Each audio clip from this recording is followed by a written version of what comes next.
ہے کہ جس کا نام عباس ابن علی ہے۔ عباس ابن علی نے کربلا کے کاردار میں ایسی بے مثال قربانی پیش کی کہ جس کی مثال، جس کی نظیر ہمیں دنیا میں کہیں نظر نہیں آتی۔ ادھر آج محرم آئی، ادھر ہمارے ذہنوں میں عباس ابن علی کی اس عظیم الشان قربانی کی تصویریں گھومنے لگتی ہیں کہ جو اس نے کربلا کے میدان میں پیش کی تھی۔ آپ ایمان سے بتائیں اور آپ غور کر کے دیکھیں کہ کیا آپ نے کبھی دنیا میں سنا ہے یا کہیں دیکھا ہے کہ کوئی شخص جو 3 دن کا بھوکا اور پیاسا رہا ہو،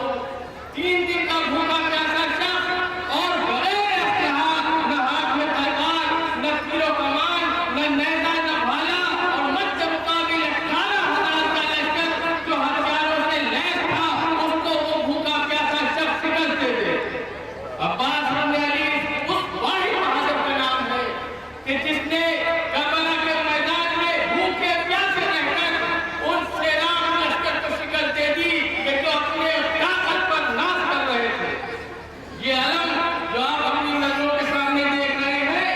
یہ عباس ابن علی کے اس پرچم، اس جھنڈے، اس نشان کو یادگار ہے کہ جسے لے کر وہ کربلا کے کاردار میں گئے تھے۔ عام طور پر علم یا پرچم علامت ہے کسی فوج کے نشان کا،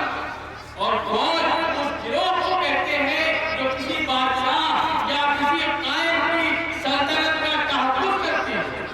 اور اس میں اضافے کا سبب بنتی ہے۔ ظاہر ہے ان مقاصد کی تکمیل کے لیے لاکھوں لوگوں کا خون بہایا جاتا ہے، ظلم اور جور کے نئے نئے باغ کھولے جاتے ہیں،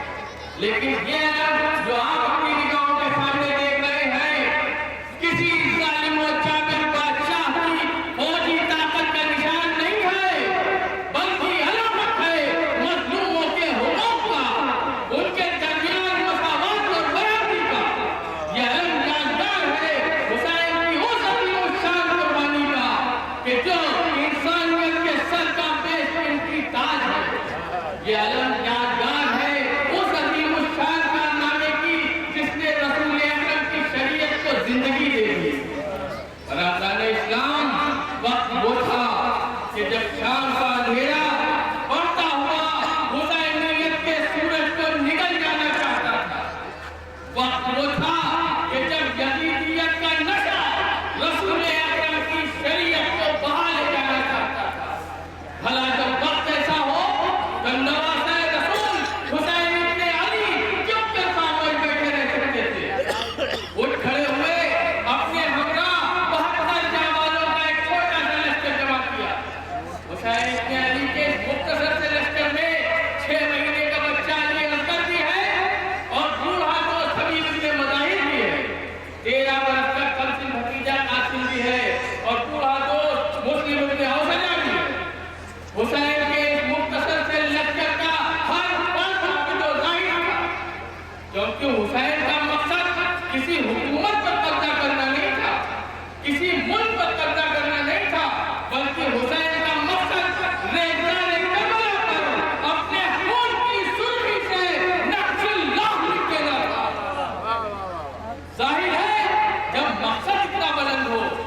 جب مقصد اتنا بلند ہو تو علم پر تاج لشکر بھی اتنا بلند مرتبہ ہونا چاہیے جس میں علم و حکمت، صبر و شجاعت، طاقت و ہمت جیسی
حسین ابن علی نے فرمایا بھیا عباس تم تو لمبردار لشکر ہو،